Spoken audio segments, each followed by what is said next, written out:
yeah, it's not about reaching the summit or the peak performance or whatever the goal is. It's about understanding how to deal with all of those minor inconveniences that you experience along the way, so that when you come back to your everyday life or in meditation, you are practicing observing your thoughts and acknowledging them and then just letting them go.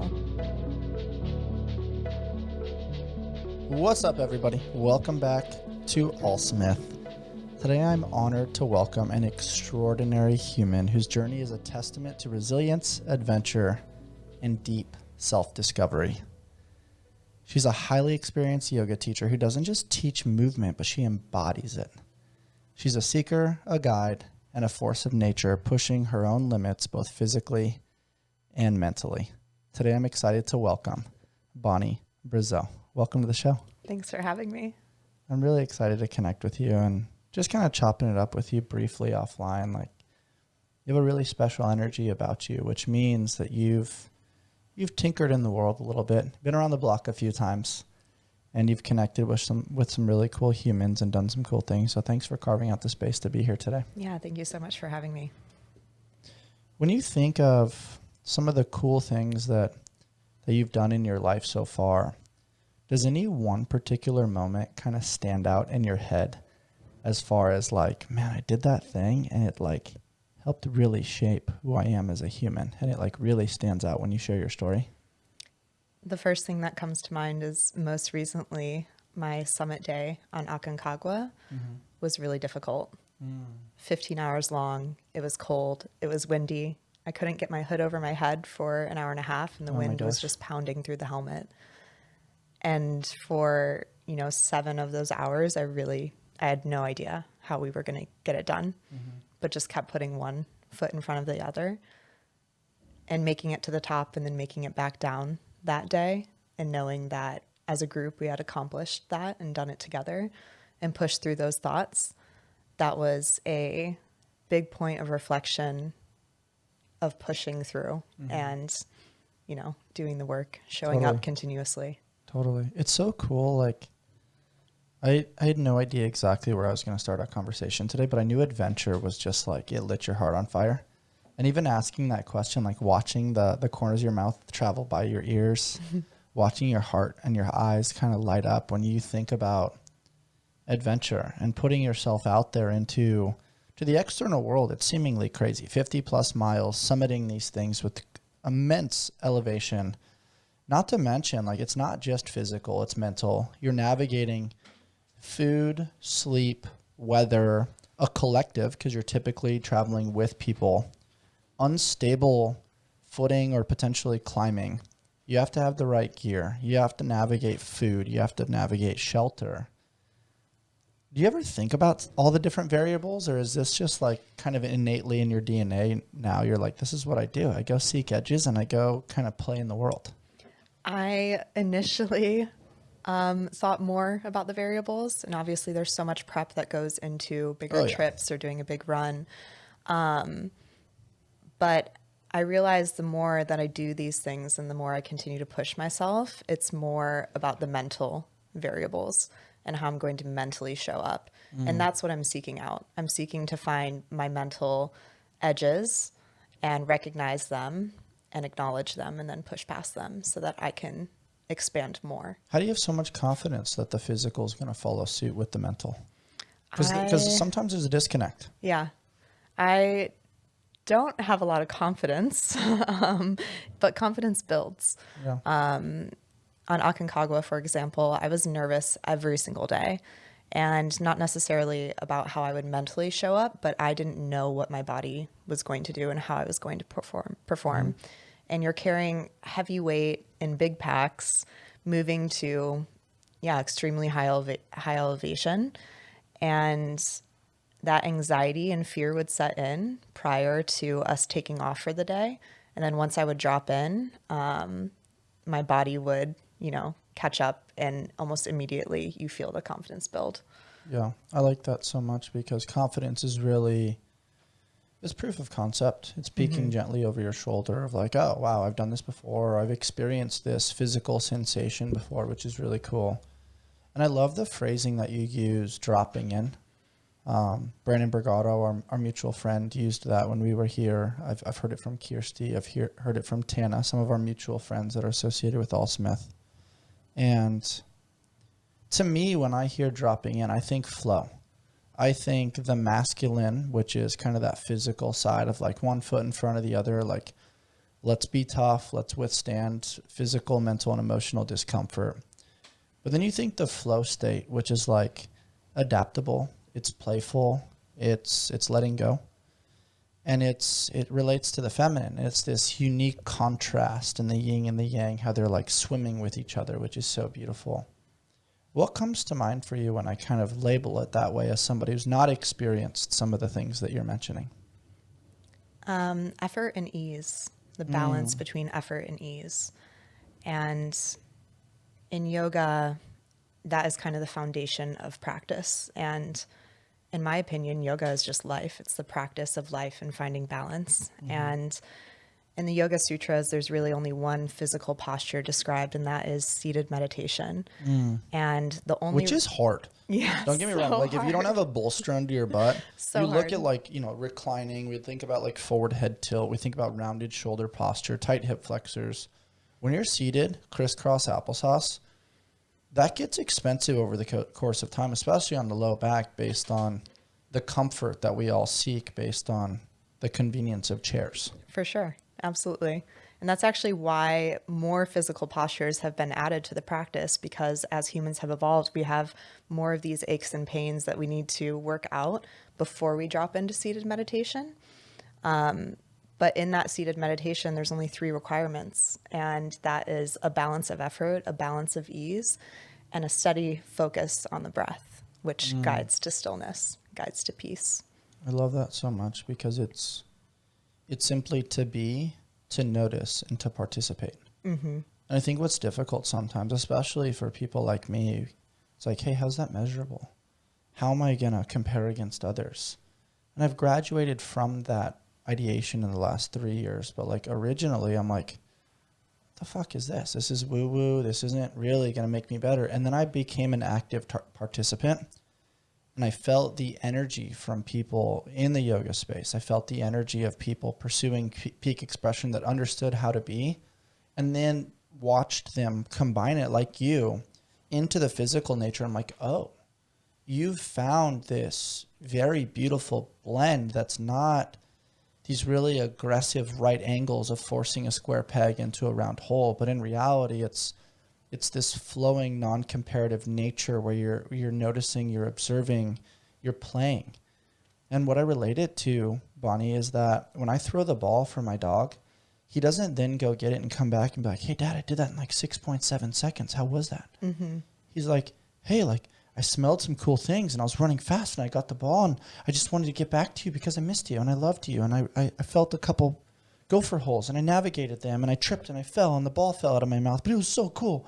And then I felt the wind and then I felt the sun. It's like, what happens to us as adults, right? Like we lose that playful, integrous relationship between masculine and feminine. And even using those 2 words sometimes is repulsive to people. It doesn't land. Yeah. But to me, like the way I think of it is just like this peaceful, flowing nature of animals, of children, of, as Bruce Lee said, be like water. Yeah. What comes to mind as I kind of touch on some of these points that like I can see your shoulders dropping as I'm saying this? You're like, oh, he gets it.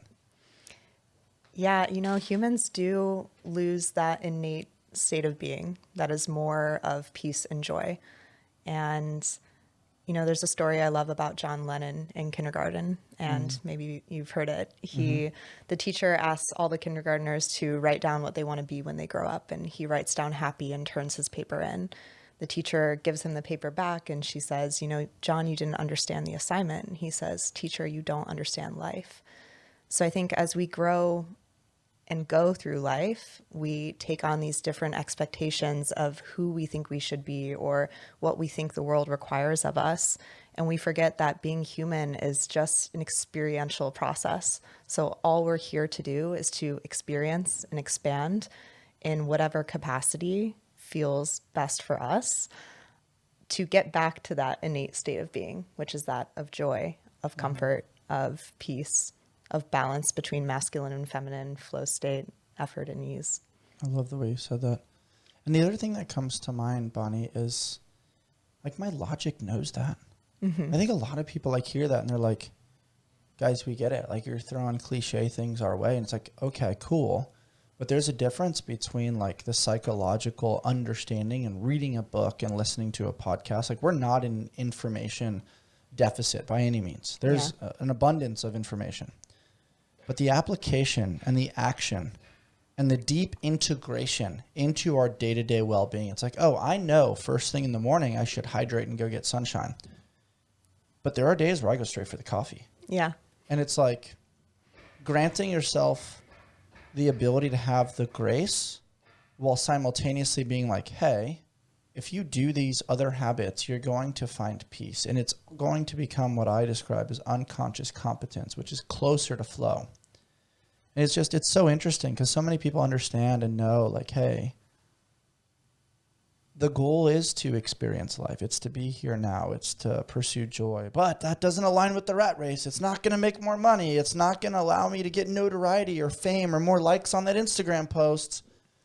It's not filling my bank account. Like you can hear the shift in tone there, right? The vibration's way different. One's heavy and just like, oh, there's a lot of like friction. The other one's like, oh, that's really cool. But as people in the wellness space, really cool and flowy and loving and sunlighty and butterflies and rainbows. It doesn't always monetize. It should.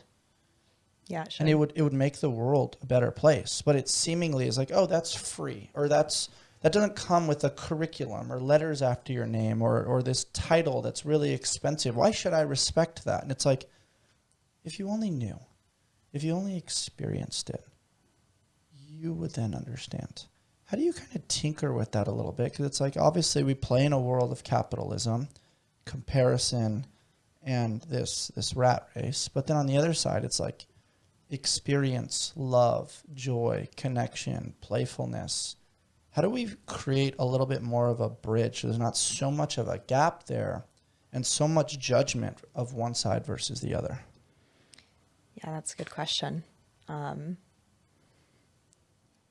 I'm definitely still trying to figure that out. And I think for me, that looks like bringing these healing practices more into the work sphere for me, or trying to find ways to integrate them, volunteering to teach meditation to groups of people that don't typically experience it, or teach yoga to groups of people that don't typically have access to that, or wouldn't go and seek it out themselves, but find themselves at some type of conference or work-related thing that then is offering this yoga practice.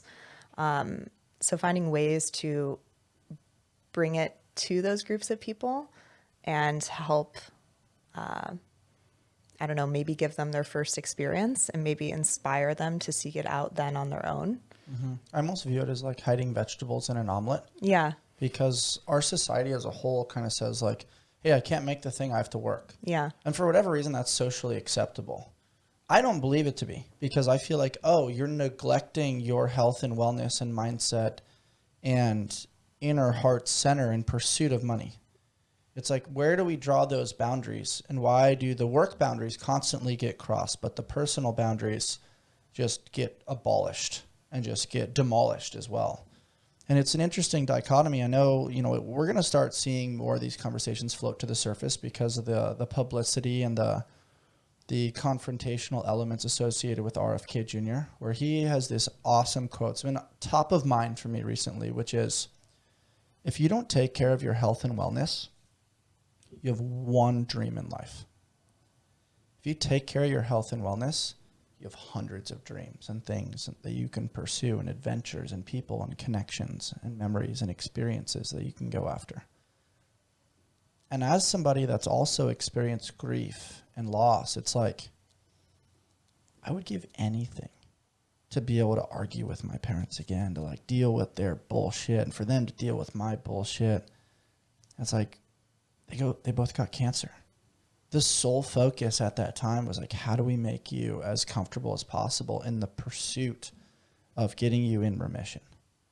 And you've had your own experience with that, which we can unpack a little bit later. But like, what are your thoughts on that? Where it's like, when you have your health, hundreds of dreams. When you don't have your health, you have one dream.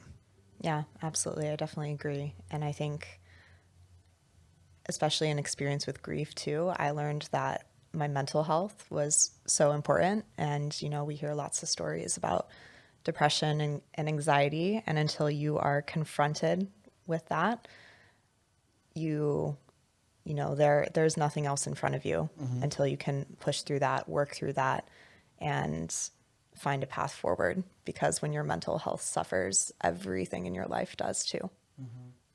I really appreciate you mentioning that. And I don't know, maybe this is repetitive for some of our listeners, but it's top of mind right now with you. And that is, we're spiritual beings having a human experience. And what's difficult about that is it doesn't always meet the eye. It must be felt. It must be experienced, similar to some of the adventures that you're doing, similar to the yoga practices. And some people don't really get that because it doesn't show up in their bank account. It's not tangible in their hand. And I kind of pause for a second. I challenge that. I give pushback in a sense of fish are swimming in water. They kind of understand they're in water. Maybe they don't. Maybe that's just their air in comparison to us. But like in water, you can see ripple effects. You can see like the transfer of energy. And for those of you that don't know that, like just go down to the beach or go down to a body of water late at night and watch the water kind of move based on the wind or the energy. And notice that you'll feel something. I just notice. Don't label it. Don't make it good or bad or try to hold on to it. But what's interesting to me is like, I feel like we're creatures that are swimming in energies. And we can't really see them, but I can kind of feel them. I mean, my energy with you is different than the energies that I've felt with other guests. Like, if I'm sitting here and I feel Mitch walk in, or if Tana was here, I could feel a different energy based on somebody's presence without even seeing them, even if you covered my eyes. I don't know the exactness, but I feel something fluctuate. And based on that, I'm like, wow, like we have these five senses, maybe the sixth one being potentially intuition. But like, maybe there's another creature out there that can see these things. Like maybe there's something that doesn't quite meet the eye, but must be felt. And something about that really gets challenged and pushed back from a lot of the world. But I feel like you're one of those people that feels that when you're out on the trail and you're by yourself, you feel some sort of frequency that either connects you to yourself, connects you to your inner child, connects you to your parents, to God, to higher power, to some sort of frequency. And I'm curious what your thoughts are on this concept, because I feel like I'm in like a transformative spiritual journey. And I don't really know how to label it or hold on to it, but I really want to diffuse it and share it with people. Yeah. I love that. Everything is energy, right? And I think the yoga world people get scared talking about energy and they get uneasy. It's like the boogeyman. It gets a little woo woo, or it's too much, or they don't even believe it, but everything is energy. And every time we have a thought or take an action, it energetically raises or lowers our vibration. And the higher our vibration, higher vibrations are loving things. It's kindness, it's empathy. And the more kindness, more empathy, more love we put out, the more that raises our vibration, the more we open ourselves up to experience those vibrations. Losing my train of thought a little bit. But what I'm hearing from you is, in order to get something, you actually have to give it. Yes. Right? Like if you want love, you actually have to give love. Right. If you want to be interesting, you actually need to practice the art of being interested. Yeah. And I think what's interesting sometimes is in this world of givers and takers, or buyers and sellers, we oftentimes jump to the conclusion or the outcome. We're like, oh, we just want to get to the summit. Half the time, we don't fucking remember the destination. We remember the blister that we got, the awesome conversations, the navigation of food, the distress, the overcoming of obstacles. And like, it's so cliche to say, oh, it's just about the journey. Everybody like sees that and they kind of throw it in the back pocket and kind of dismiss it. But it's like, live it. Actually hold on to that for a second. Like, it is about the journey. And like, that is so accustomed to the headspace of dismissal, but it's really about being present as you put one foot in front of the other and get these little micro wins of forward progress that inevitably kind of make up and encompass life, which is mastering of the mundane, right? Like, I'll just use relationships as an example. Everybody falls in love with the honeymoon phase. Yeah. And you're dating all the time, and you're doing the thing, and like there's romance and there's love and there's intimacy and all these things, but it's like those things are sprinkled in, absolutely. But how well do you parallel when you're working and I'm working? When there's this energetic exchange of like stress and financial distress and car trouble and navigation of dogs and kids and all the infiltrations of pressures from friends, family, everything in between. That's actual life. The romance and all the like beautiful things that you see on an Instagram reel, they get sprinkled in, but that's not the day to day. And that's not life. That's not the hike to these summits. People don't even recognize like you're sleep deprived, you're cold, your skin feels dry, like your digestion's probably off. You're trying to get MREs or food that's dehydrated, that's light. You're trying to get sugars, you're cramping. Like you're frustrated with this person. This person has BO. Like there's so many different things that you experience on multi-day treks. But that's not always highlighted. It's not always talked about. But in reality, that's life. Like how do we create a little bit more of an upward vibration where people become aware of some of those things? Meditation And experience, probably. And experience. Yeah. And yeah, it's not about reaching the summit or the peak performance or whatever the goal is. It's about understanding how to deal with all of those minor inconveniences that you experience along the way, so that when you come back to your everyday life or in meditation, you know, you are practicing observing your thoughts and acknowledging them and then just letting them go, so that when you spend time in everyday life, which you do all the time, every single day, when you face those conflicts or you have disruptive thoughts or you're not totally in sync with your partner, that you can just observe that, and rather than attach onto it and make it your story, you can just observe it and then let it go. That gives you more time living in a peaceful state than, okay, I'm going to, you know, my partner and I aren't in sync. What's wrong? Maybe nothing's wrong. You're just not in sync in that day, that week, that month. And that's okay, because that's how humans fluctuate through life. But without practicing that, without acknowledging that it's just a thought or it's just a sensation, we have so many different sensations that we experience.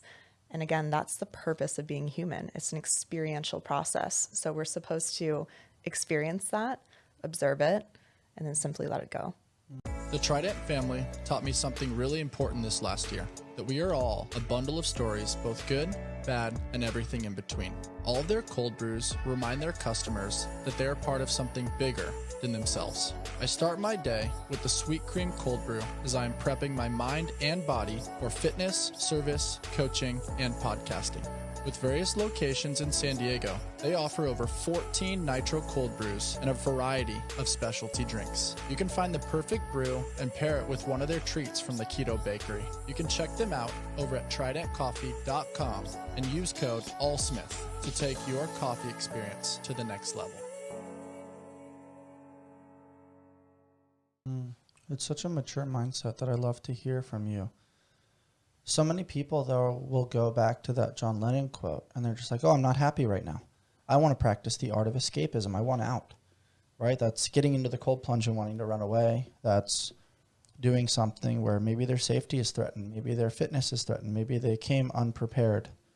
How do you create buy-in for some of those experiences, right? Like for some people, like you say, meditate, and they're like, yeah, I know. Logically, I know. It's like, yeah, but you don't actually do it. You don't create quietness. You don't create a safe space. You don't get rid of the distractions. You're constantly logically trying to justify everything, and not everything has meaning. Not every gap needs to be filled. Not every sentence needs to be finished. But some people don't totally get that, and they wanna out logic it all, and they want to force it. Yeah. How do you create buy-in with some of those people that give that level of pushback? Do you let them be and be like, you know what, you'll be ready when you're ready? Or do you try to steer them in the right direction? Or do you simply just kind of maybe be like, hey, here's a suggestion that maybe you'll tinker with when the time is right, as far as kind of getting people started on their meditation journey? Yeah, I guess there's 3 ways. The first being the one that you just explained, which is let them be, and the practice will find them when they're ready. The second being, depending on the person, challenge their perception of meditation or yoga. As a teacher, I think some of the thing we hear the most often is, I can't do yoga because I'm not flexible enough. I don't want to come to class. I can't touch my toes.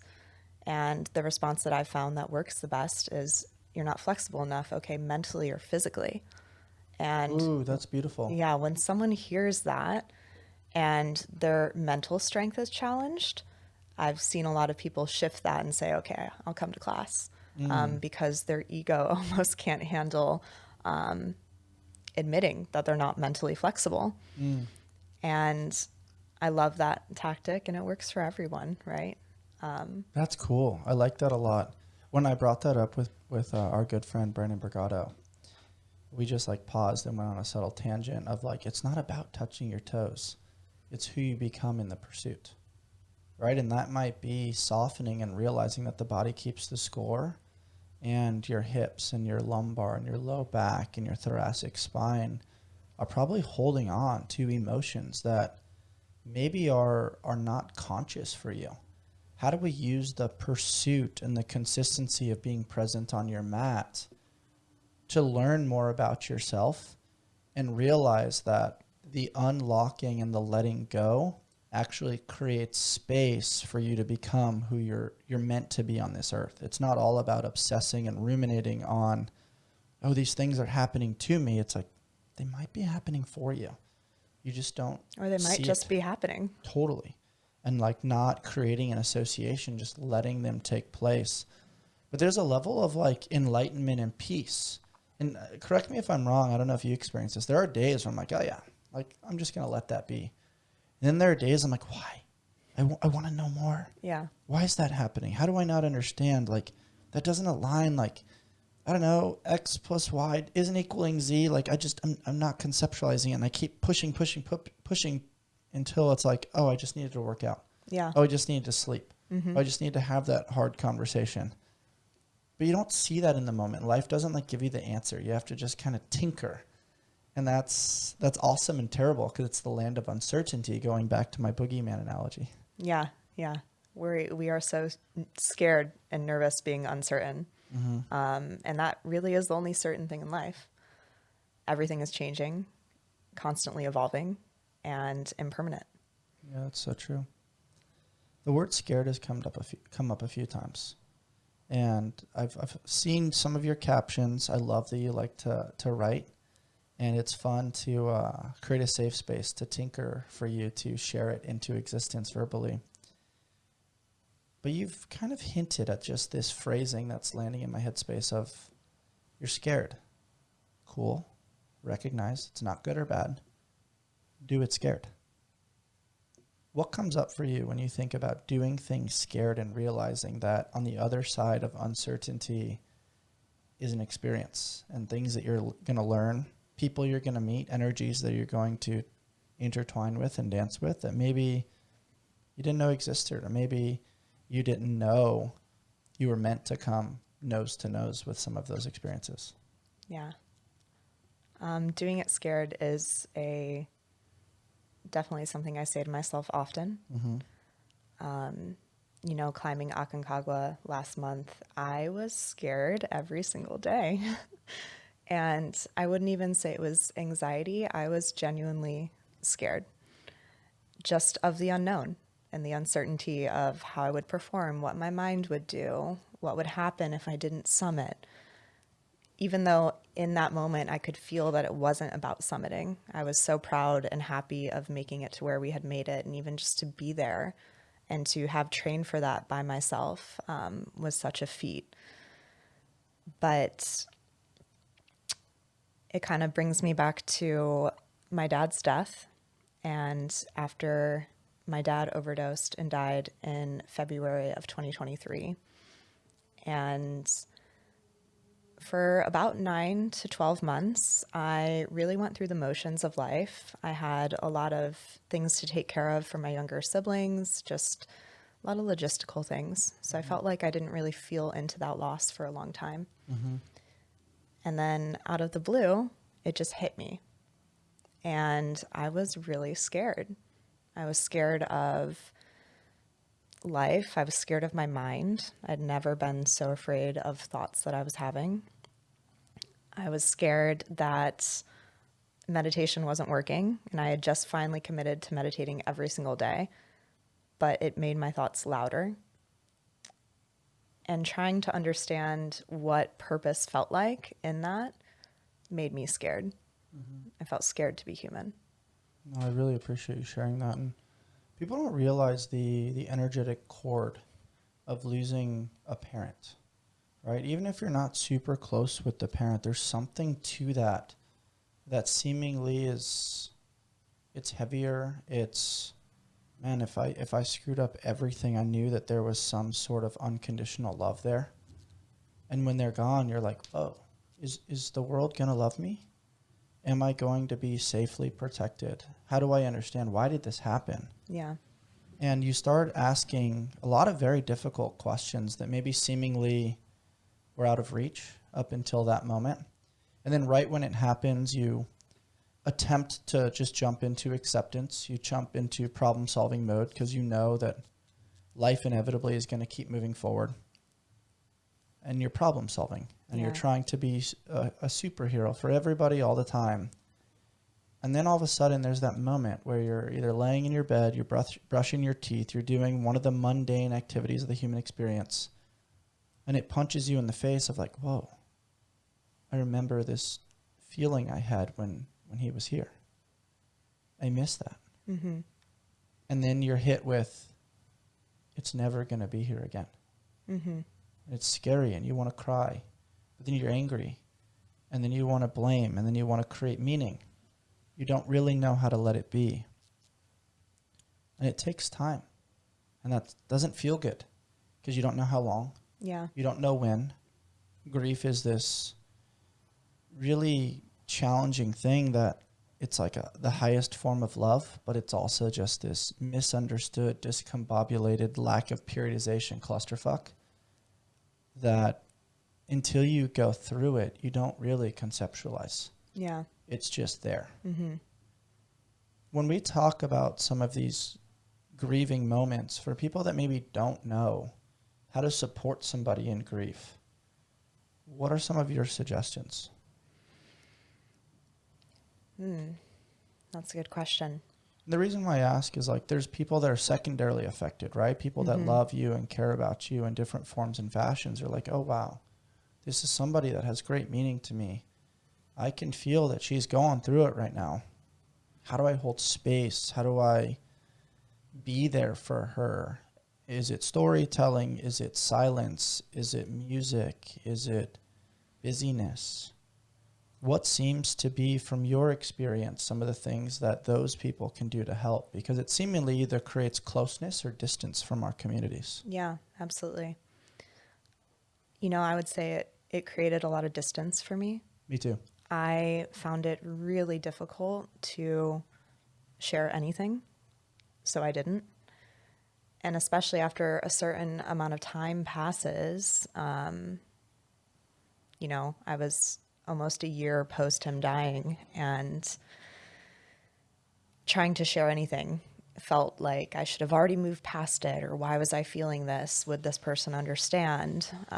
So I just internalized a lot of that. And I think in reflection, it would have been really helpful to have more people inquire more and ask, I guess, just check in, ask about it directly, which I know is uncomfortable. Definitely there's a big amount of discomfort there for others, even for myself. And even now when I bring up my dad or a different story or conversation, whatever it may be, I feel the person that I'm with usually, you know, not know how to respond. Should they say his name? So I think just engaging in more dialogue and giving that person repeatedly trying to hold space for them to share how they're feeling, whatever that looks like. It's difficult. It is difficult to navigate.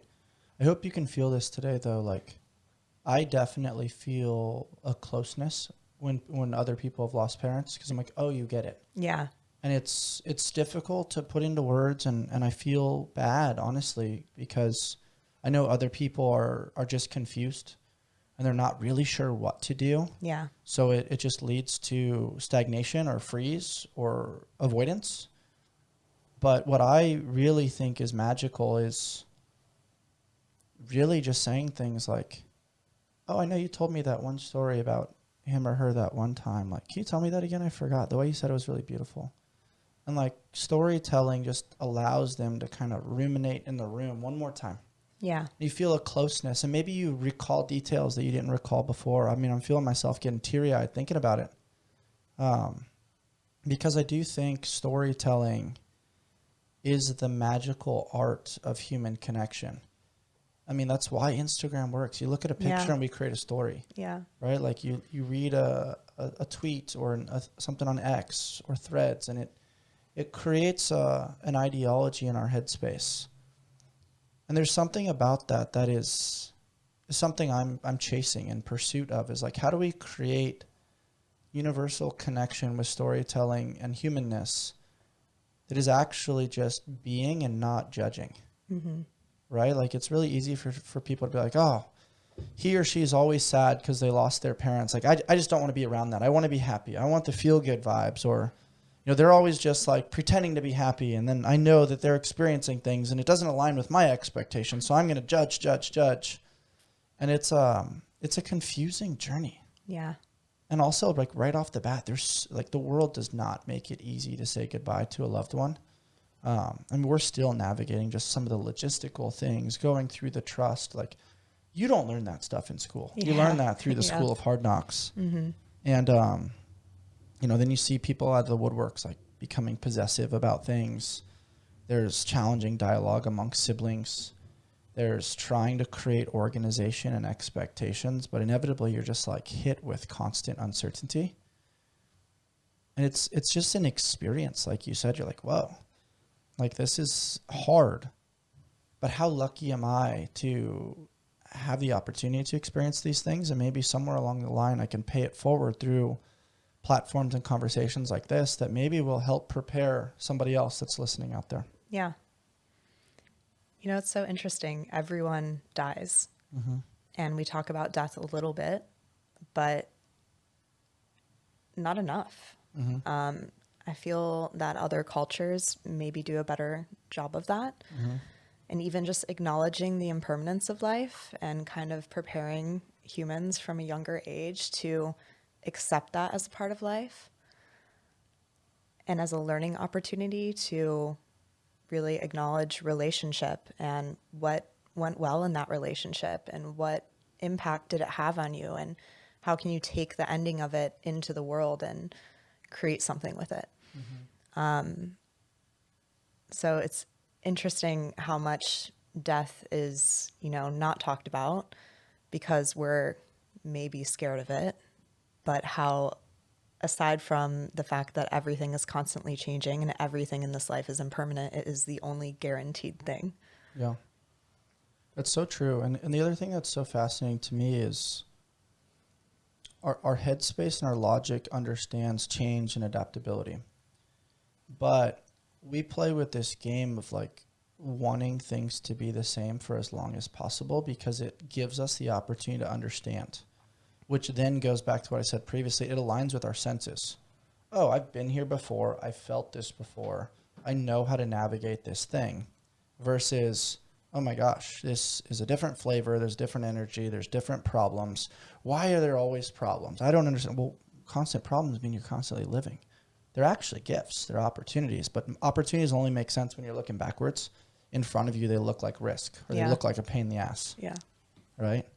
And it's just interesting the way you kind of depicted that a little bit because, at least in my mind, I'm a completely different person than I was when my father passed away in 2018. Absolutely. when my mom passed in 2023, I'm now also another version of me. And like some people might be like, oh, he's damaged. He's woo-woo now. But it's like, rather than looking at people like they have like holes in them, like which is so odd to me, it's like we're all going through different levels of death and rebirth constantly, right? Like you might experience that on a walk. You might experience that with like, oh, wow, like I don't like that food anymore. Or I read this book and it transformed my headspace and how I view the world. But for whatever reason, these like big traumatic experiences seemingly like allow that judgment to creep in once again of like, oh, you're damaged. You're less than. Yeah. It's like, no, I'm more evolved. Yeah. I feel more. My capacity to connect and hold space and the hugs have a little bit more meaning now. The depth of conversation is a little softer. It's not as rah-rah. Yeah. What's kind of floating to the surface for you as we kind of depict some of these things? Because a part of me in looking at your eyes feels like these are things that you think that you didn't totally know how to verbalize that are now like floating in the ethos for us. Yeah. When I was really in the thick of it, which was about a year ago, so a year after his death, I was really struggling. Really sad, really depressed, really anxious, not getting off my bedroom floor, and then simultaneously kind of faking it for everyone around me to the best extent that I could. And when I finally, I stuck with the practices that I had, I was determined to make it to the other side of what felt like just overwhelming grief.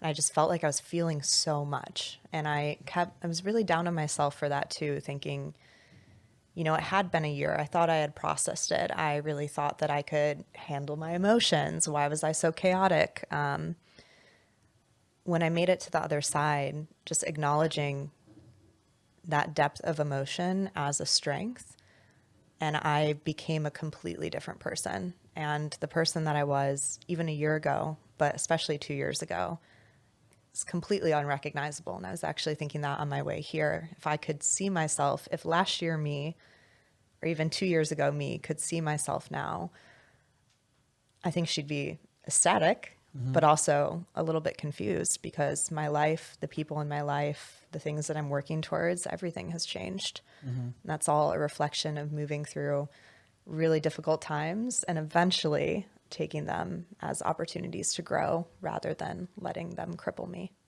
Yeah. So many thoughts are coming to mind. I know that feeling all too well of like being on the bedroom floor, feeling so alone, misunderstood. Yeah. You're like feeling guilty because you're trying to transmit these beautiful energies and services to the world, but in that moment you're not really capable of that. And then you have the fear of like, oh, like if I'm incapable of that, am I going to be able to maintain my job? Am I going to be able to maintain these relationships, these maybe habits or these things that made me up until now? And some people understand that and hold space. Some people cut the cord and they're like, hey, you're not who I thought you were. Businesses change, friendships change. And it's more than just grieving the loss of a parent. It's grieving the loss of your former self. It's grieving the loss of people that you thought were going to be in your life forever. Absolutely. Yeah. It's grieving the loss of certain jobs, certain things that maybe you once experienced and you're like, oh, wow, I really love doing that. And then you're like, oh, every time I do that, it makes me think of him or her. That's really difficult. Like I'll do it eventually. And then time passes and you're kind of like, oh, I need some space from that. I need some space from that. Nobody really gets it. Nobody really takes the time to understand. They're like, oh, why won't you do the thing? Yeah. And you just feel so lost in the clouds. And grief is just one of those things that, in my opinion, to echo all the things that you've kind of touched on, allow it to be misunderstanding. Try to remove the judgment and play. Because, I relate it to why we created ALLSMITH. You're either in adversity, just left it, or you're approaching it. And adversity can be grief, too. Like, we're all going to lose something someday that has tremendous meaning. And hopefully that's not ourselves for too long. Yeah. But we are going to transmit. We are going to evolve. We are going to change. Because we're supposed to. Yeah. Right? And like, I keep going back to this phrasing of like, if you're going through it right now, it's good. It means that something, some higher power, your reason for being here on earth, something is forging you or pushing you towards who you're supposed to become and the lessons that you're supposed to learn. They don't always feel good. They don't always make sense. But if you can grow to accept that just a little bit, I think it makes it where you're more curious than judgmental. Mm-hmm. I love what you said. You said we all, if you're in it, awesome, because we all have to go through it. We all have to change.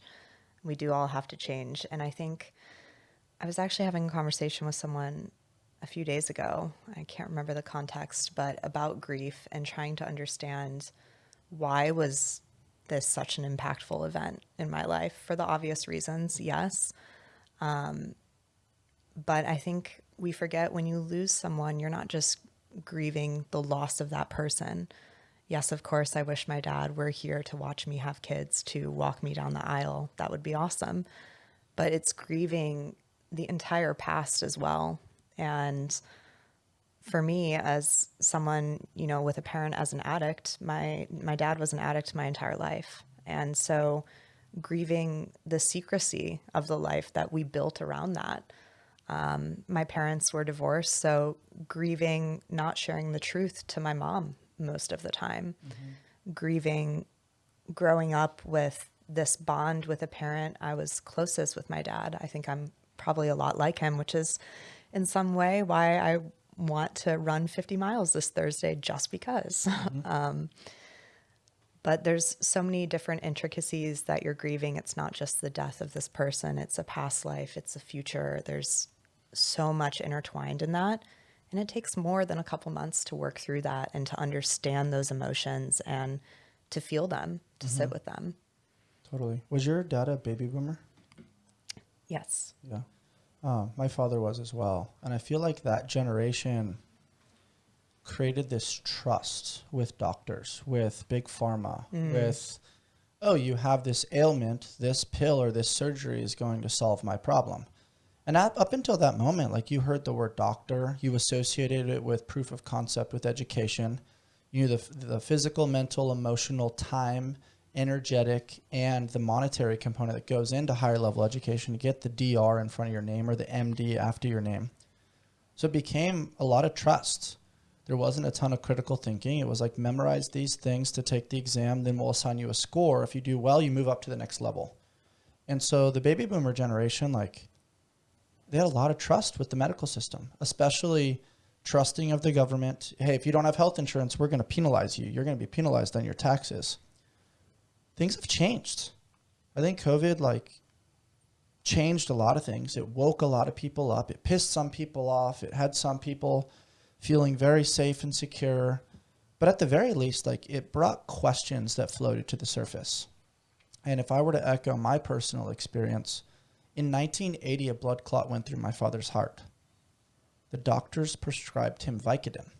So in his mind, and what his doctor solidified until the day he died, is, hey, once a day, you're going to take a Vicodin. I've taken Vicodin like once or twice in my life after a surgery or after like extreme pain that was doctor prescribed. And I was so nauseous and vomiting and so uncomfortable and just like no mental clarity that I'm like, what the fuck? I can't take this. But I had never experienced before, and I was trying to follow the doctor's prescription. But once I formalized and had a personal experience, I'm like, oh, he's taking this every day? And then later, you know, having alcohol, or, oh, then he just had this other surgery and they're giving him oxycodone now. Yeah. Oh, he talked about anxiety and now they're giving him Xanax because he can't sleep. And all these things are getting mixed and matched based on the trusting of the doctor, the big pharma. And I don't even really fault the doctors, because they're like, oh, you have this symptom. Yeah. I'm a specialist. Here's the assignment based on my education of what's going to fix you.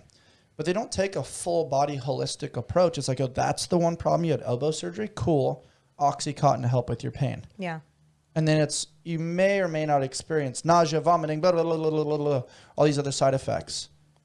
And it's like, at the time, it's like, oh, we're doing what's right. They're told us to do this thing. We're supposed to do it. What's unlocking for you here? I can see you getting a little tense, getting a little fired up, because I definitely am. And I'm like, I don't know, like, is it a systemic problem? Is it a trusting problem? Like, the mic's yours. You know, I admittedly don't have a ton of knowledge, but what I know from my experience and my dad's experience and trying to understand his progression in the world of painkillers and opioids,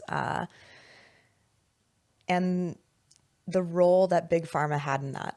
And, you know, OxyContin was approved by the FDA, I believe, in 1996. And Purdue Pharma and its executives didn't really face any consequences until 2007 when they admitted fault for felony charges of misbranding, I believe. So for that period of time of 11 years, just mass pushing these drugs onto people. And my dad was first prescribed OxyContin for back pain, nothing more, just back pain, the most addictive drug that's ever been created. And I mean, the impact that has had is absolutely insane.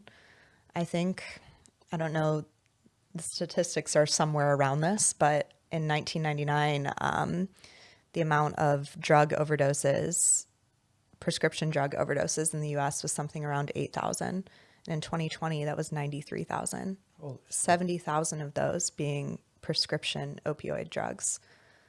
And the role that Big Pharma and Purdue Pharma had in that is just substantial and really sad and upsetting. And that was just a creation to create a sustained release version of oxycodone so that they could better treat chronic pain. But you know what else treats chronic pain? Meditation. And if you could bottle meditation and sell it for a lot of money, I wonder how that would do. There's that famous song, oh, oh, oh, oh, you just gotta let that old story go. Trevor Hall. Trevor Hall. I'm sure you know that one. And when you create an environment of trusting doctors, Big Pharma, and the government, and the insurance companies, all of them are kind of in bed together to monetize. That's becoming more prevalent now, but none of us were aware of that back then. We're thinking, let's help people live comfortably and a pain-free life. I want to believe and assume positive intent that there was the right justification associated with it, and the world is progressively gathering more information, sharing that information to make improvements. But I also know that if you want to shift behavior, you have to look at the incentive. And if this is constantly the incentive, it's just, man, oh man, like I feel like people inevitably are going to do bad things. And it's tough. Like I don't want to sit here and play the blame game and stand on a podcast high horse, but it is important to, let's uncover all the bullshit and let's look at like the root cause here. It's like, okay, let's just say he had a little bit more of a holistic doctor. And they said, hey, you know, what do you think about exploring meditation? And let's get you into a yoga class 2 times a week. We'd love to see you have morning sunlight. In that morning sunlight, let's really try to nasal breathe so we can get pressure out of our neck and scalenes. Let's try to minimize how much we're sitting with the tightness of our hip flexors, our psoas, and our lumbar. Let's maybe practice some cat and cows, some hip internal, external rotations. If and when possible, find a pull-up bar and let's hang for a little bit to create some spinal traction. If none of those things work, come visit me and maybe we can explore going to physical therapy. Maybe we can explore different traction devices or different medications that are not as highly addictive that maybe can give you alleviated pain so you can experience the world in a better light. Maybe some of those chemical changes inside of dopamine and all the cool things that happen when we exercise, you can have some of those experiences, whether it's with your daughter or your sons or riding your bike or experiencing and getting grounded with your feet in the sand or on the ground. My curiosity is around, why do we jump towards, oh, you're in that much pain? That's a psychological challenge because you're in it right now. But it's like, what if we can diffuse that a little bit, practice the art of empathy and compassion let some of that concentrated focus on the pain float away, steer them towards something that's significantly less risky, and then try to create habitual changes rather than the seemingly easy take this pill and it comes with all these things that are not only going to affect you now, but they're going to affect generations to come and your entire family forever. Yeah. Yeah. I think humans want faster results, and that holds true for across the board. So I don't know when my dad first got prescribed that. I wouldn't fault his doctor. I think that the pharma companies and Purdue Pharma, I think they did an amazing job of pushing that drug onto. There's documentaries made on it now. Yeah. Yeah. So, yeah. Maybe the understanding at that time was that it was told to be not addictive, and doctors put their trust in, these companies, and I can't really speak to that. I don't know. But I can't imagine my dad or a lot of people being, there's so significantly less interest in a path that requires extended amount of time to heal. If you're in pain, you don't want to be in pain. So waiting weeks or months to build a meditation practice or try yoga or try different forms of exercise to find what works is a difficult path, but a path that maybe ends in your life not ending, which you don't see at the beginning. No, it's very well said. The other thing that I think comes to mind, I'm curious your feminine perspective on this, but I definitely feel this on occasion of like, I have to be somebody. I have to show up. I have to provide. I have to solve the problems. And like, I don't know, I just try to be as cool as my dogs think I am. They like look at me, oh, you're the cool dude that feeds us and like takes us to play and we go on an event, like cool. It's like you end up trying to be that for everybody. And, when you have something like a back pain, a mental ailment, whether that's leaning depressive or leaning anxious, you're trying to mitigate that as fast as possible. It's not necessarily purposeful. You're leaning towards, hey, I'm waving the white flag. Let me get help. Let me go to the doctor. And when the doctor's like, hey, I can help you. Let's do this thing. And then you can keep providing. You get away with it. You're a functional addict for a long time. And that works until it doesn't work anymore. What are your suggestions? Because I'm sure you get a lot of like this toxic masculinity that come into your class and they're just like, I'm not flexible, make me flexible, or I'm not peaceful, like help me get peaceful.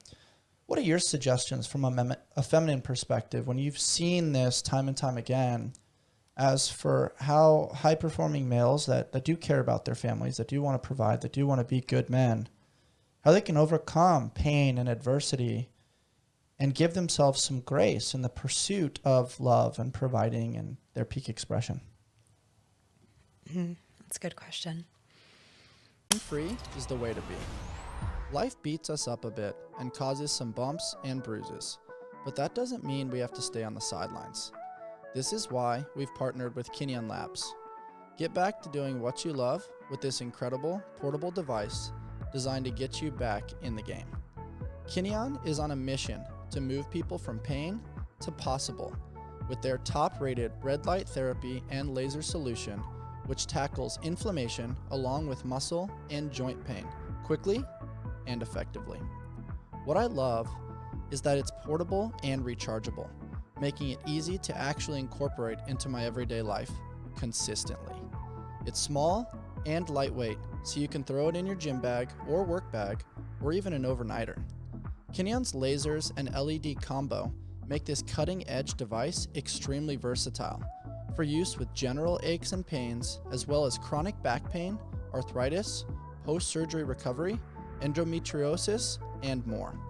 This has been an amazing tool keeping my elbows and knees pain-free for pressing, pulling, and squatting in the gym.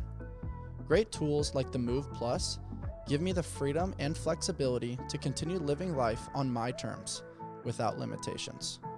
There are a lot of reasons why over 15,000 people are using this device and rating it 4.7 stars and above. Head on over to kinyan.io and use code ALLSMITH at checkout to begin your pain-free journey. You know, I understand the question from a masculine versus feminine side, but women really struggle with that too. And I think a lot of that is rooted, and for myself included, not fully acknowledging the pain points. I think that we humans, men and women, spend a lot of time understanding that there's something that needs to change or something that we need to face, and we'll dance around it. We'll deal with it 50% or even 70%, but that remaining little portion is what creates the chronic pain because we don't face it fully. So it's being authentically honest with ourselves. Brene Brown calls it excruciating vulnerability. Yeah. The fact of sitting with yourself and really acknowledging when something is working or something's not, or what is hurting, rather than shying away from it. Yeah. No, Brene Brown, she's onto something. I love the concept. She's badass. She's a stud. Love listening to her talks and her books. I really also love The Man in the Arena because there's so much external noise. And Brene Brown loves The Man in the Arena. Yeah, I think it's her favorite quote actually too. It's so cool because it's like everybody's going to have their opinion. They're going to have this, that, and the other, especially in the entrepreneurial world. Like you're trying to create something. And one of my favorite quotes, which very much aligns with you, is do not go where the path may lead. Go instead where there is no path and leave a trail. Right? It's carving with a machete in the midst of nobody fucking understanding what you're doing. Everybody telling you to come back because that's against the grain. It's not been done before. It's not going to monetize. It's not this, that, and the other. And you just find it within you just to keep going. Yeah, to make your own path. Totally. And she's given a few talks on this. I've heard her on a few different podcasts. And I don't know, there's something really special about post-grief when you are feeling misunderstood. And it's why I think so many artists create their best music, their best poetry, their best books on the other side of grief. Because everybody's there loving you and like cheering for you right after the person passes away. But you're like fully in fight or flight in that moment. The dust hasn't really settled. Yeah. And you're just like swords, mitts, like muscles flexing, doing the thing. Armor on. Yeah. And then it's like you said, a year later, where everybody expects you to have, oh yeah, you're past that now, right? You're over the hump. You're back. You're better.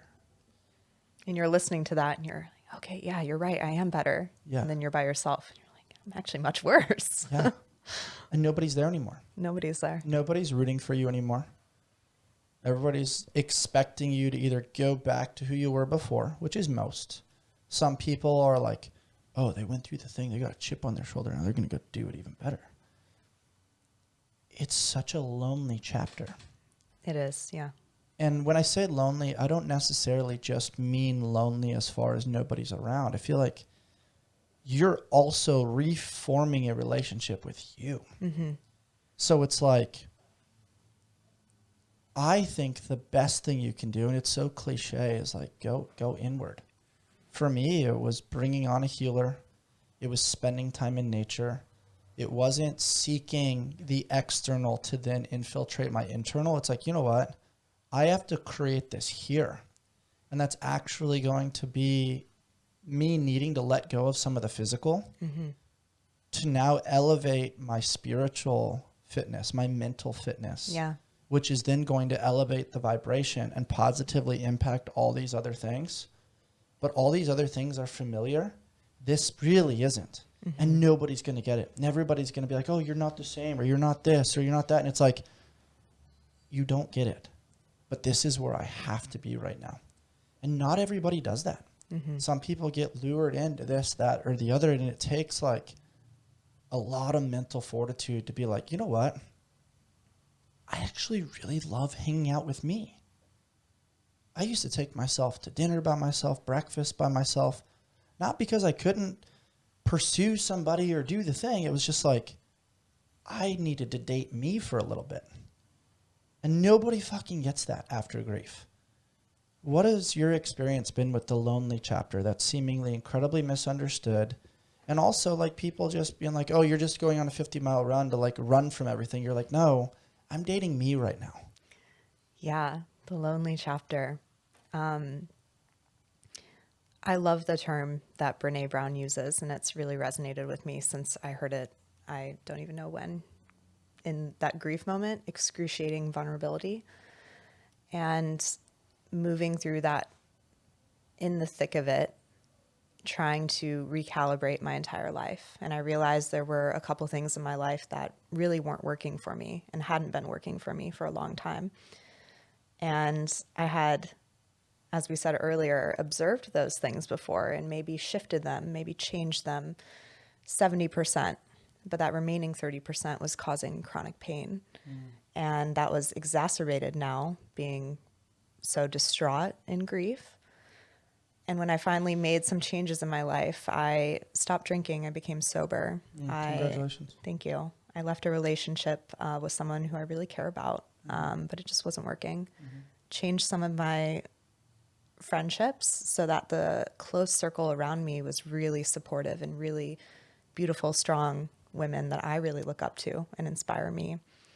And then started going after bigger dreams I had. A couple years ago, I planned to hike to Everest Base Camp. And when I started telling people about it, the first question I always got was, oh, do you ever want to climb Everest? And I thought, no. My response immediately was like, no, I could never do that.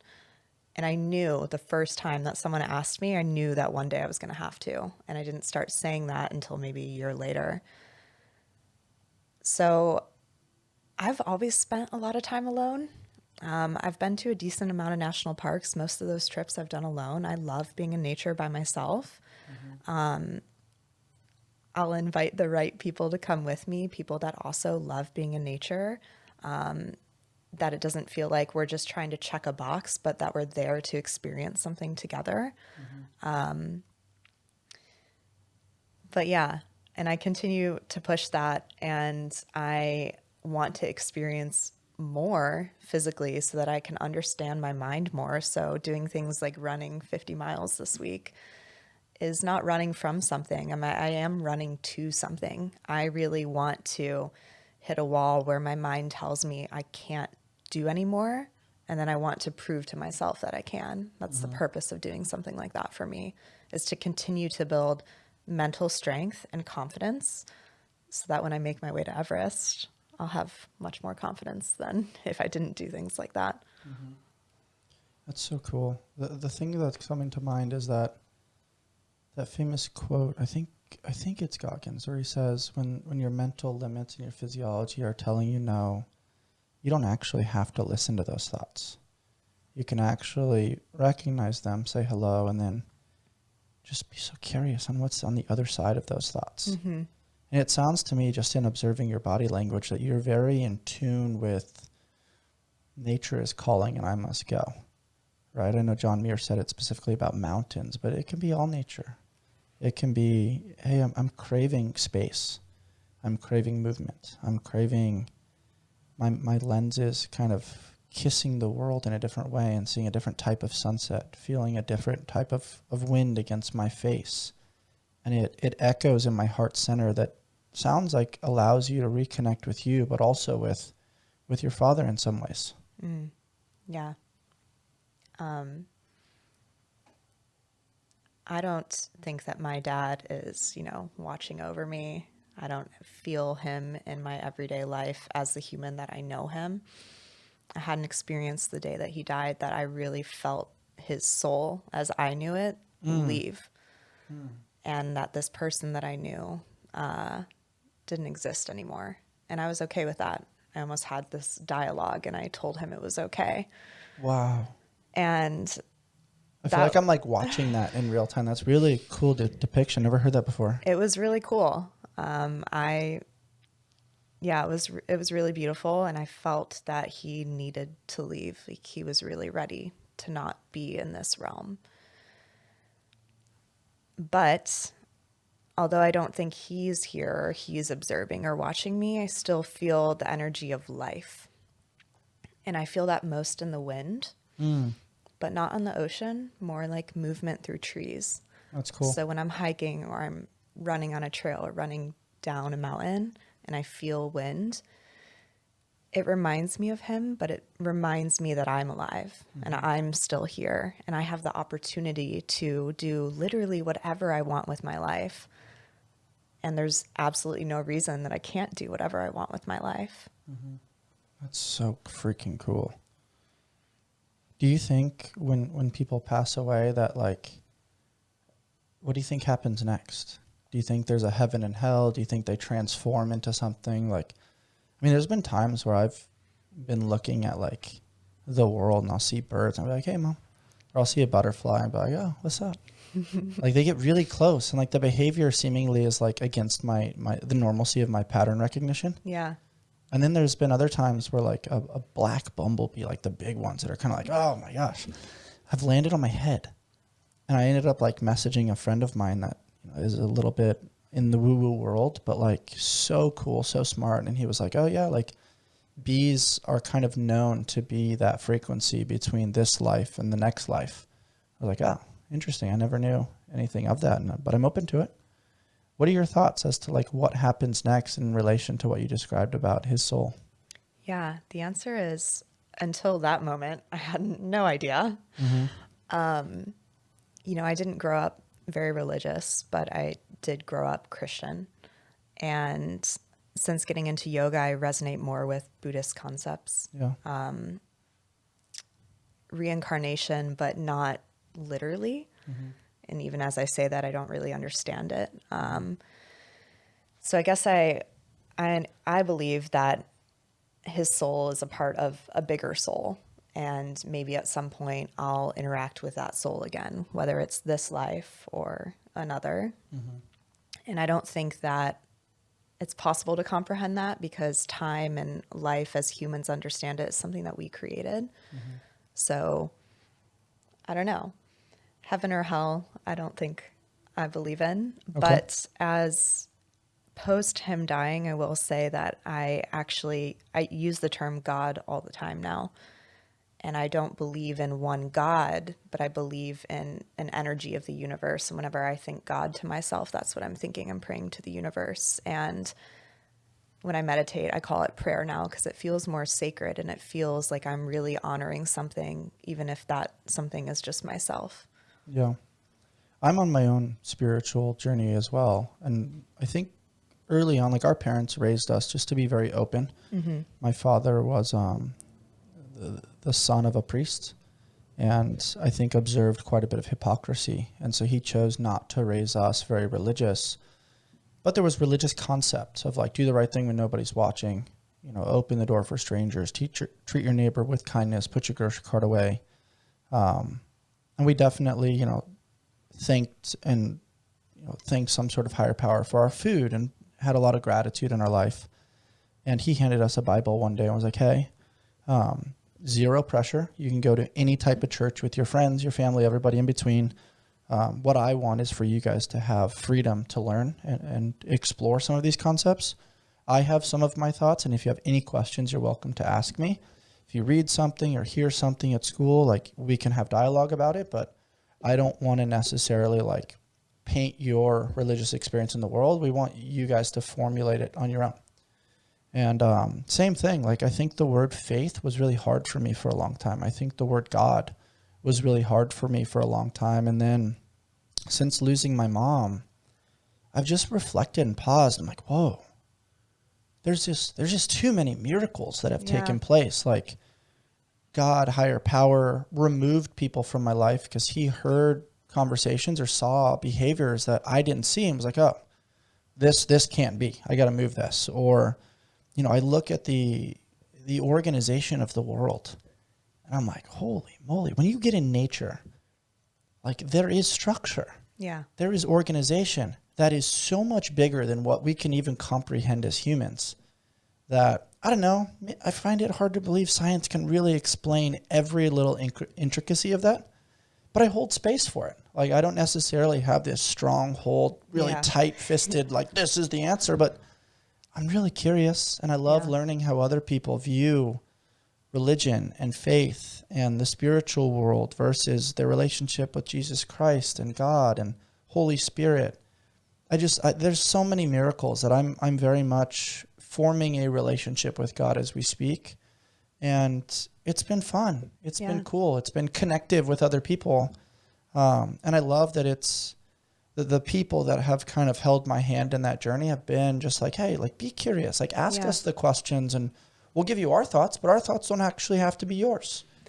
And that's the most beautiful part, I think. And I learned this a lot through yoga and all of my spiritual practices, and what brings me to my understanding of religion is that it's just all the same.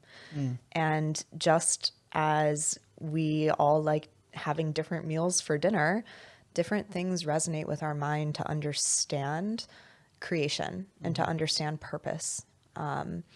So I think that it's necessary for humans to have different ways of understanding God or the universe, or how we practice that religion, whether it's religion or yoga or any spiritual practice. It's necessary to be different. I like that. How did you find yoga? What led you to that journey? So I did some casual running in college. I was more into half marathon races, and I did Bikram classes to cross train. Okay. My mom took me to my first Bikram class when I was 14. I thought she was absolutely insane. And when I graduated college, I was in a different chapter of my life, but it was the only other significant time of struggle that I've experienced. And I was looking for something to control. And rather than lean into drugs or alcohol, I kind of did a little change and dove into Ashtanga yoga. And if you know anything about Ashtanga yoga, it's very regimented, very dedicated. Bikram is too. It's like very structured. It's similar. You show up, but there's a schedule, and you show up every morning. You practice by yourself. The practice is self-paced, as it's done in Mysore, India. The sequence is set, and you show up every day and you practice. And I showed up every day for months and months and months, and then eventually that expanded, and I became a teacher, and I started practicing vinyasa, and I teach a little bit of Ashtanga now, but I prefer to teach vinyasa because it's more intuitive. I like that. Yeah, I heard it feels like a past version of yourself that was very structured. Yes. It's very like, hey, I needed control at this time. Like, I heard the fluctuation in your voice, and I watched your body language change a little bit. What was it about that structure and the rigidity of that gave you a sense of control? And how did you make that choice when the temptation for drugs and alcohol, especially with your family dynamic, but also being in college, it's probably relatively prevalent? Yeah, I feel lucky for that time in my life and where I was at that time in my life, because I had just finished my time at Michigan State, and I was kind of spiraling. Go Spartans, Draymond Green, Tom Izzo. Yeah, go Green. I was really seeking control over my physical body, and running wasn't really giving me that. Because I never really learned how to run, which is so funny. I say doing running 50 miles this week. I don't really run. I never learned how to. I don't know how to monitor my breathing. I try to go slow and just, feel into my body and let it be intuitive. So running wasn't really resonating at that time. I tried yoga because I needed to do something, and life just so had it that I was given an opportunity to leave where I was living in Michigan and move back into my family home in Ohio. And that gave me the time to refocus, recalibrate, and kind of get it together a little bit. That's cool. Sounds like in your younger days, you liked those colder climates. I don't like is a strong term. You experienced the colder climates. Yeah. You were exposed to them. Yeah, I didn't have much exposure to anything else. My dad lived in a handful of different places growing up, but cold weather was what I was used to, yeah. What brought you out to the West Coast, i.e. the best coast? It is the best coast. Honestly, I moved here on a whim. Okay. I wasn't sure I was going to stay. I had absolutely no idea what I was doing, and it just worked out. And I love California. I love San Diego. I love the access to different styles of yoga and meditation, the beach, the mountains. Wellness community out the here is wellness dope. community is so big. I can't imagine living anywhere else. Isn't it so funny how, going back to the conversation and the idea around control, we like this concept of, oh, I'll go to yoga when I'm flexible. I'll start doing high intensity interval training after I train at a Globo gym so I can get fit too. Yeah. I'll be ready when, we'll get married when, I'll get the job when, I'll start the podcast when, like. But if not now, when? Exactly. You took the words right out of my mouth. And it's just like, life keeps moving. You're never ready. Mm-mm. Like, you just never are. Everything that I ever thought I was ready for, I'm like, oh man, like, you experience variables that you're just like, whoa, this landed on my lap, and I had no idea this was going to be here, but I am surrendering to the process of playing. Yeah.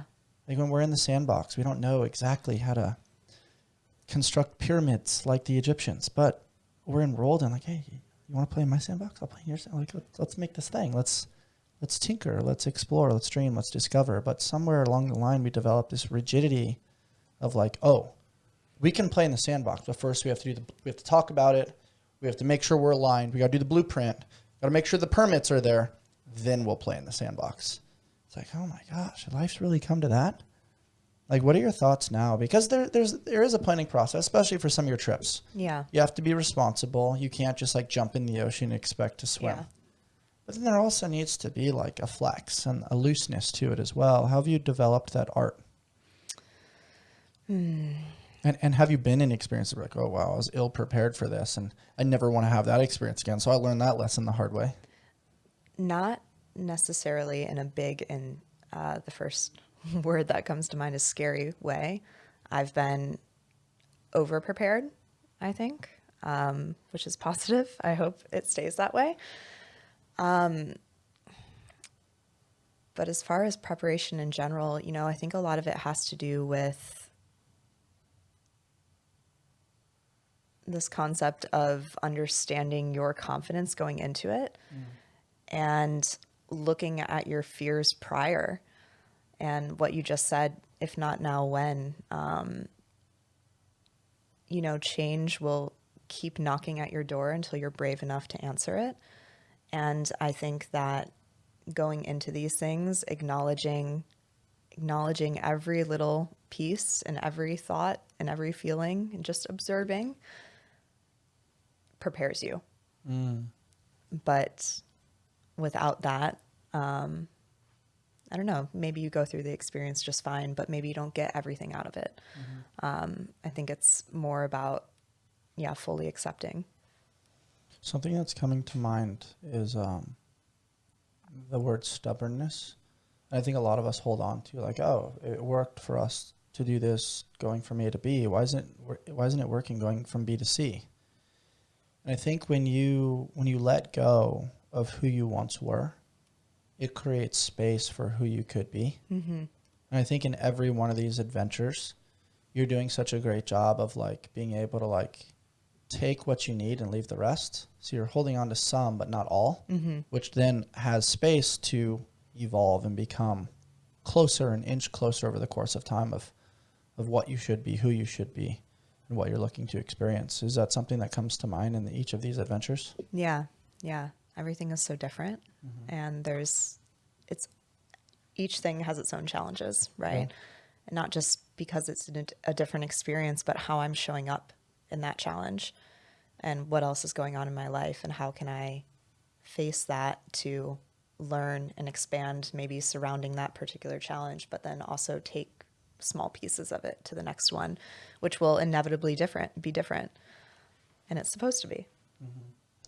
As you articulate a lot of your story today, does it align with the resonance when you take the pen to paper? As somebody who's like a deep writer and has such meaningful and infectious captions, does it come out the same way from your mouth as it does when you're writing or typing? It's a little different. Yeah. I'm definitely so much more used to writing. And I find writing so cathartic because you can write whatever you want. And then you can pull pieces from that. Rather than thinking it out loud and then pulling pieces from that, which you can't do because you've already spoken. Totally. And that's the thing that's beautiful about stuff like this is like in the beginning it feels permanent because you're like, oh, it's going to be on there forever. It's like I'm also creating the space hopefully where it's like you can misspeak. Yeah. That's part of it. Like sometimes we have emotional outbursts or word vomits or our mind goes here and it's like the world or people may label that as permanent, but it's not really. And I've actually heard from other people the exact opposite where it's like, hey, when I write, it's there, especially if they write in pen instead of pencil. Mm. And I'm really big on like steering people towards a journaling practice. Yeah. And it doesn't always have to be formalized. Uh-huh. I think it very much relates to a meditative practice where it's like I personally started listening to Tamara Levitt on the Calm app. Then that steered and evolved over the course of time based on just experience and curiosity. And in the beginning, I really needed like journal prompts. I needed questions because I'm like, I don't know what to do. And then as I developed this innate urge to want to be the most curious man alive, I'm like, oh, it's just really easy to word vomit. These are things that came up. Here are things that are bothering me. Here's my to-do list. Here are things that I really want to do. Here's a quote that's coming to mind. Like I can go now. But it wasn't that way in the beginning. And so for people looking to explore mental clarity and jump into a writing practice, what suggestions do you have? To try to just sit down and write whatever comes to mind. Mm-hmm. I'm guilty of this too for years. My journal was, I wrote as if my best friend or my partner was going to read it weeks later. Mm-hmm. And I edited and audited it. And when I finally started really authentically writing, you know, half the stuff that I journal about isn't even actually true. They're just thoughts that I have, moments that once I get them down on paper, I'm able to let go of.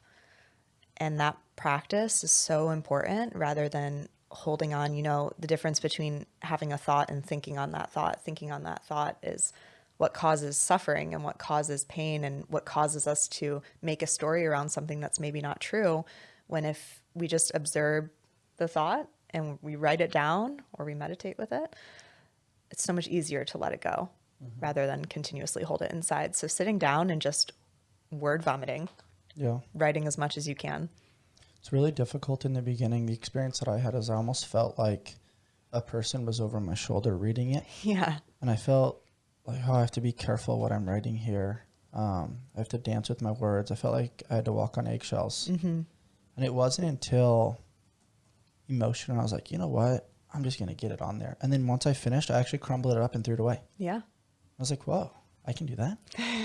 Like you can like Doesn't write it have to stay in the notebook? No way. You can like write a message and then you can just delete the whole thing. Yeah. And you can write it in the notes app. It doesn't even have to be in a text message form. You can write it and then go burn it. Yeah. And that for me was really cool. Like I've written letters to my mom and dad and then just burned them. Yeah. And like hoped that somewhere it landed to them, and maybe it did, maybe it didn't, but it was me practicing the art of just getting my thoughts out, getting my word out. And I really do believe, especially for people that are like older than 25 that grew up like writing in school, less iPads, less phones. When I write, it can stick in my mind a little bit longer. I have access to that a little bit more than if I text it or type it. Oh, we grew up writing. Yeah. It's very cool. I love getting into the weeds of your story, and I'm really excited to see you continue to adventure and evolve. You're a special human. Thank you. I'm really excited too. Do you think you'll write a couple books in your life? I feel like you should. I'm working on a book. Oh yeah? Yeah, I am. Any peek behind the curtain for us? Or does that cause pressure? Something about mountains. I think it's a little bit about life, a little bit about death, a little bit about climbing. That's cool. Have you brought in somebody to kind of help create some structure and accountability for you? Because writing is tough. It is so tough. Especially like, it doesn't always come out in chronological order. So for somebody to kind of organize that for you is really cool. Yeah, not necessarily organized, but my yoga business partner and I have a awesome relationship, and she's a great friend. And she's read pieces of it and given me some feedback. And that little bit of motivation keeps me working on it. That's cool. Do you have like a daily time domain or a Pomodoro technique or something that like, hey, I have to work on it, 1 hour a day or 5 hours a week or something like that? I set a weekly goal, and that changes depending on my work schedule, but a little bit every week. And sometimes some weeks, many weeks, it's me just rereading and seeing what fits and what I don't actually like, because it started out as a journal. So more tailoring it to be a readable book is difficult. That's cool. Does it feel vulnerable? Is it scary? It is scary, yeah, but in a good way. I love that quote, "Nothing is yours until you give it away." Ooh. And that's about dharma and purpose. And I do think that part of my purpose is to share this journey and to share how I'm doing it and why I'm doing it without expectation of what's to come. And in a way, give it away through that. I love that. I love that you use the word dharma too. So special. Bonnie, if you could have a quote or a billboard that you left to the world, what do you think is a good saying that you'd like to leave with people? I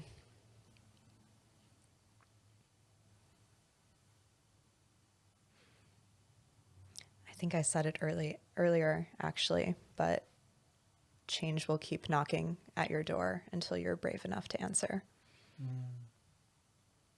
I love that. Ladies and gentlemen, if you enjoyed my conversation with Bonnie Brazeau, she's an extraordinary human. She's working on her book. We got to have you on after that book comes public. That was a really cool conversation about grief, addiction, adventure, peace, presence, and everything in between. If you enjoyed our conversation today, please rate, review, subscribe, and share with your friends. And as always, stay on the hunt for who you've not yet become. Until next time. Thank you, Bonnie. Thank you.